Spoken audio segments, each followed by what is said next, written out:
In today's video, I'm going to teach you how to create a resource report in Microsoft Project.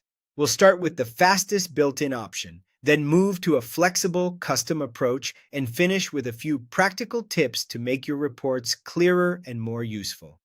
First, open your project in Microsoft Project so the report pulls from the right schedule and assignments. Head to the Report tab, then choose Resources. You'll see a gallery of ready-made reports designed to answer common questions. Select Resource Overview if you want a quick snapshot of workload and progress.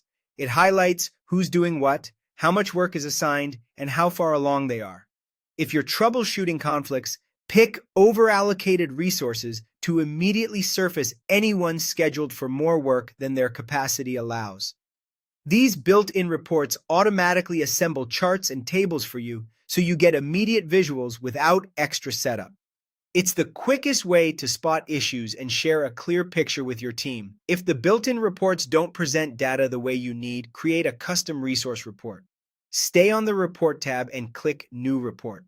Choose the style that fits your story. Blank if you want full control from a clean slate, chart to focus on visual trends, table to emphasize detailed lists, or comparison if you need side-by-side views. Once the report canvas opens, look to the field list pane on the right. Switch the data source to resources so the visuals pull information about people or equipment, not tasks. Then add the fields that matter. Work shows total assigned effort. Remaining, work highlights what's left to do. Cost brings budgets into view. Percent complete gives a quick sense of progress. You can place charts, tables, and text boxes on the page, then filter or group by resource name, department, or any attribute you track to make the story crystal clear. This approach lets you tailor both layout and data so the report answers your exact question. To get better results, make sure your resources are properly set up in the resource sheet view before you report. Assign resources to tasks so the data has something meaningful to summarize.